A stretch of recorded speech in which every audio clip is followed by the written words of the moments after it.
I worked as a social worker for 12 years out on the East Coast. I saw children who were mistreated, women that were abused, and plenty of others that had mental health problems, bad judgment, or worse luck. So many people suffering, and you get invested and try to help, and then have to leave it at the job so it doesn't eat you alive when you go. And, for the most part, I was good at compartmentalizing that stuff.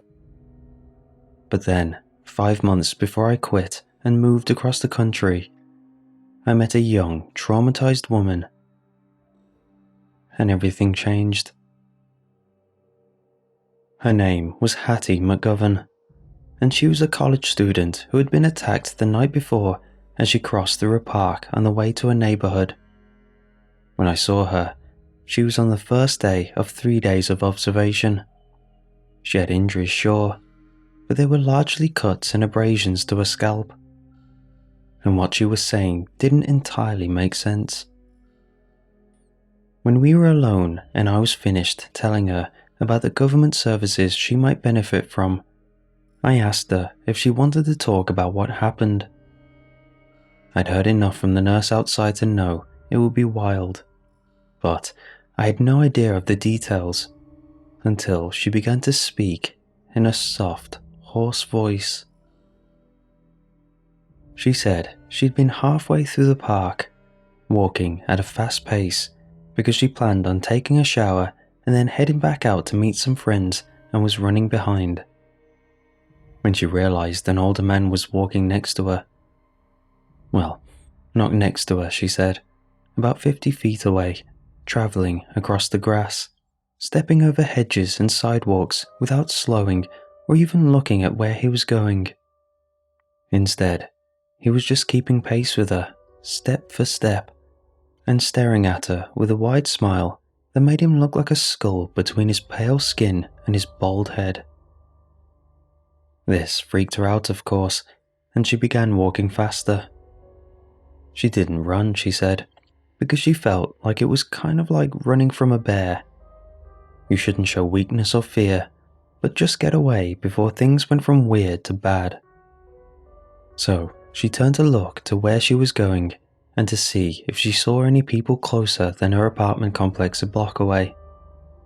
There was none, and when she looked back to where the man had been, he was gone. That's when she felt a hand plunging into her long, blonde hair and pulling her to the ground. I'd known it was going to be something about her hair. Her injuries, other than a bruise on her throat and a couple of other scrapes, were all on her head. Dozens of oozing places where the strange bald man had held her down and roughly cut off all her hair with a straight razor. Crying softly, she showed me a picture of her the week before. Long, curly hair the color of summer honey framed her then smiling face. A past her that didn't know what was about to happen.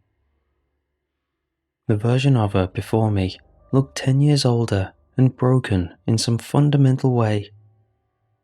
Sniffing back tears, she said that when the man yanked her to the ground, the breath went out of her, but she immediately started trying to get up and get away. That he had grabbed her by the throat and held her back down, but just for a moment, just long enough that he could spit in her face. Hatti said it made no sense, but after he did that, she couldn't move anymore, not at all. The girl told me the doctors had tried to say it was shock or fear, but she said that was nonsense. She was paralyzed by the thick, foul-smelling wad he'd spat onto her face, and even him producing the straight razor from a hidden pocket didn't get her moving again beyond the hammering of her heart.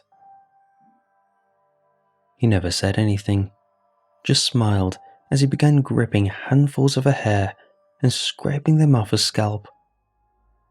I asked her if it hurt, and she gave me a watery laugh.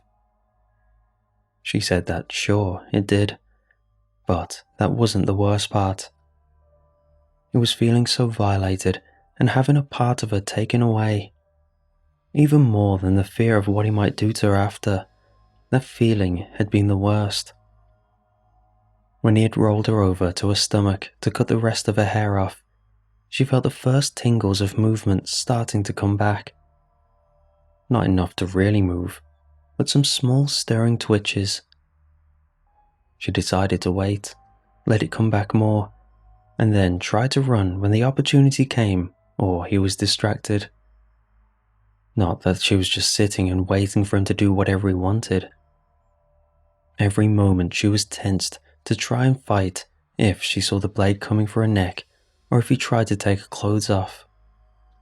She just knew that she couldn't really move or fight yet, and she wanted him to either go slow or just stop and leave her alone. He chose the latter. When he had cut off the last of her hair, he scooped up the pile next to her head and walked a few feet away out of her line of sight. She heard some kind of gasping, choking sound then, and while it took all her strength, she managed to turn her head slightly to see what he was doing. He was eating her hair. All of it. Golden fistfuls were crammed in, one after the other, as he chewed and gasped and choked and swallowed. The sound was disgusting, but seeing it was worse. She said it scared her worse than before, though she couldn't have said why. And it was then, as she lay frozen and horrified, that the man suddenly let out a gasping groan and toppled over onto the grass. He lay there, twitching for what felt like a minute or two, and though from her angle she couldn't see his face, she felt like he was either having a seizure or choking to death. She hoped for the latter, but didn't dare rely on that. Forcing her limbs to move, she got to her hands and knees and started to crawl out to the street. Everything felt weird and slow, but she started making progress, periodically looking back to see if the man was still out. First time, still down and twitching. Second time, he was sitting up and staring at her. It was at this point that she started shaking and crying harder. So, after waiting a couple of minutes, I asked the question to prompt her. Did he come for her again? No, she said. They looked at each other. He gave her another smile, and she started crawling faster while screaming her head off. A guy was jogging down the other side of the street and came over to help. When she looked back the next time, her attacker was gone. Thank God, I said, and she nodded in mute agreement. But I could tell there was something more. When I asked, she paused a long time before shaking her head. You'll just think I'm a crazy liar like they do. I had to reassure her that I wouldn't think any such thing several times before she finally told me the rest.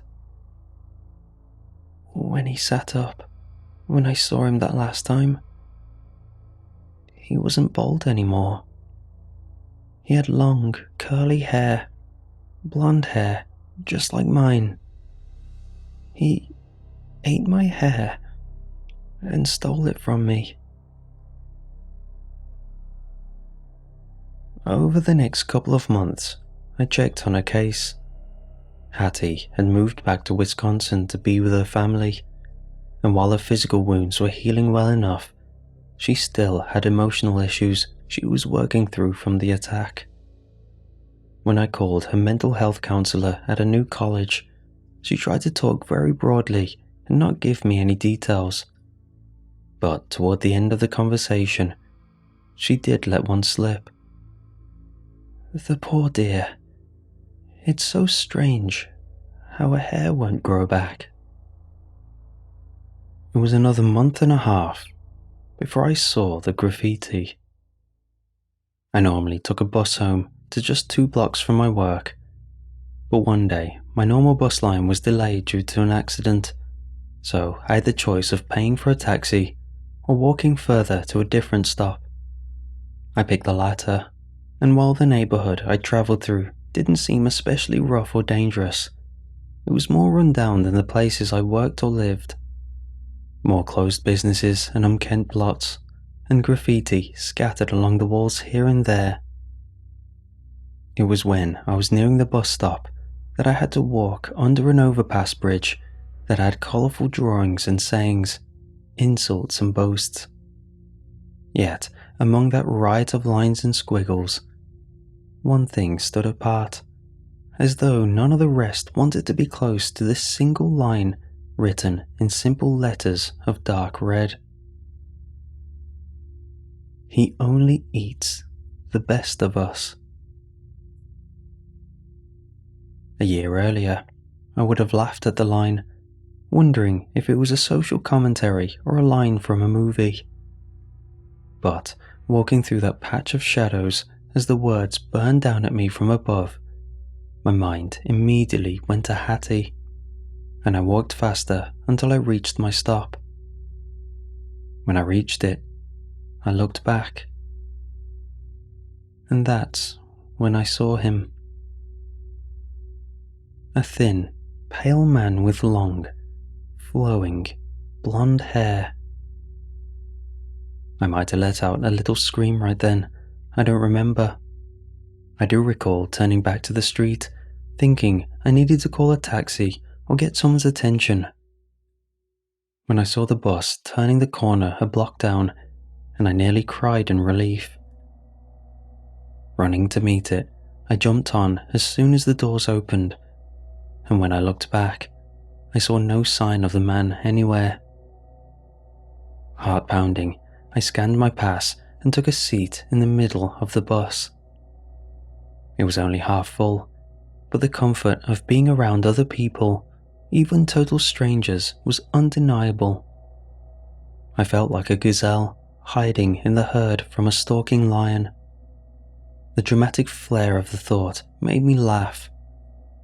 Wasn't I overreacting? Had I really seen the man, or had I just imagined it because I was tired and taking a strange route that made me uneasy?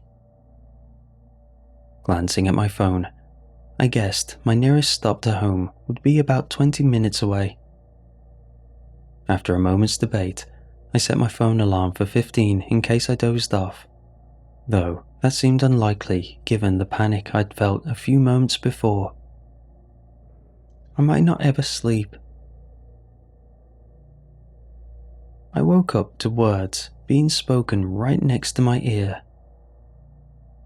"You have lovely eyes." I jumped in my seat and started to turn around when I froze. The evening had fully come on by now, and the windows of the bus were all black with the growing night outside. In the reflection of the window closest to me, I could not only see myself, but who had spoken to me. It was the old, blonde man, leaning against my ear like a whispering lover. In the reflection, my terrified gaze found his milky eyes, hanging like infected moons above his sickle smile. He held me with that look for a moment, before rasping out the words again. "You have lovely eyes."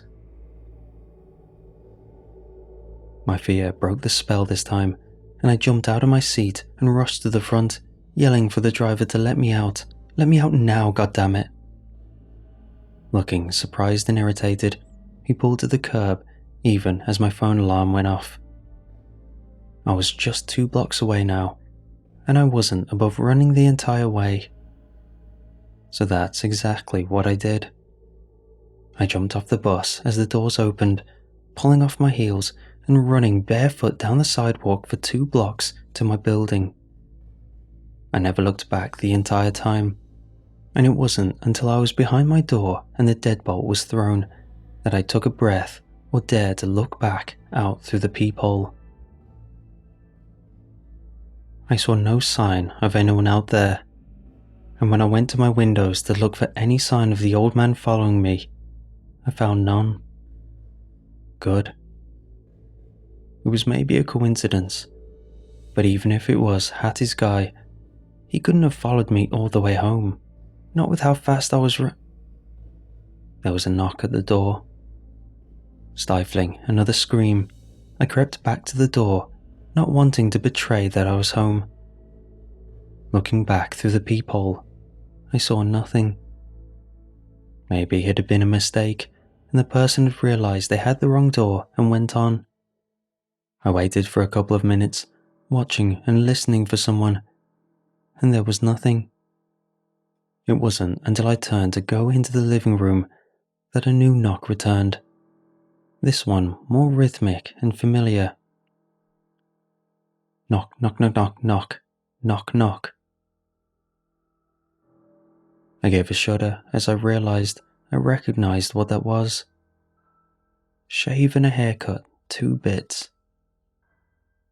Biting my lip, I went back to the door and stared out again through the hole. There was still no one out there that I could see. Not that I was about to open the door to fully check.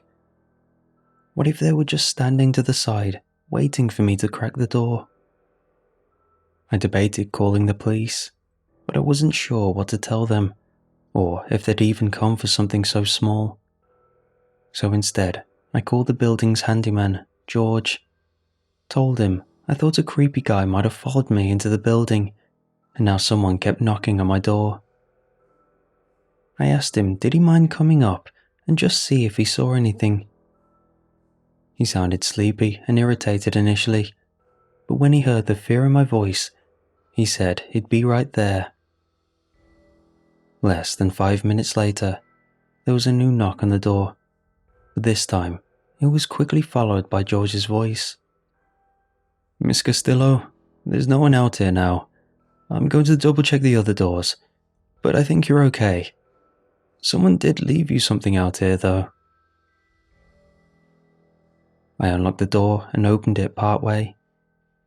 "Left something? What?" George pushed the item through the crack and handed it to me. "There. That's for you, I guess.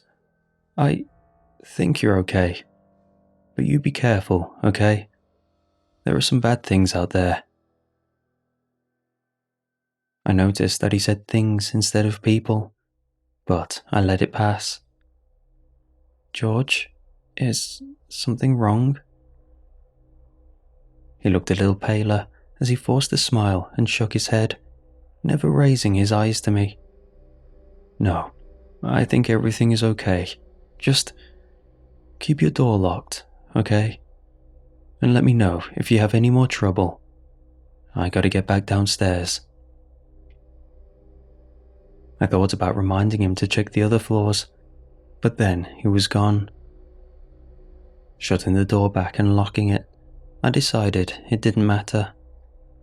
I had a feeling he wasn't going anywhere except down to his own apartment to turn his own deadbolt. That feeling only grew when I turned on the lights and looked more closely at what had been left for me.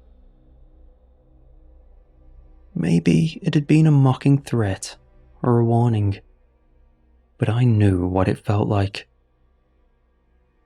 A promise. So, the next day I gave my notice and moved most of my stuff into an extended stay hotel.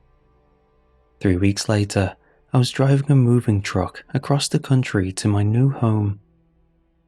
The first thing I set out in my new house was the gift I got that night. I hate looking at it, but I need to see it, be reminded of it, like a head or heart full of scars or the red letters scrawled underneath a bridge. It warns me to never let my guard down, to never assume that the darkness has nothing but empty fear waiting for me in its depths. Even now, I can see it on my mantle, gleaming a dull grey. I think it's made of pewter, and it feels very heavy and old the few times I've been able to make myself touch it. Not that I need to anymore. I still see it when I close my eyes. A thick-handled metal spoon with a deep, round bowl that tapers to a sharp edge on the outer rim. Not by initial design, but by use of whetstone or a grinder. It's more of a razor now, hard and cold and bitingly thin, shaped for cutting and digging.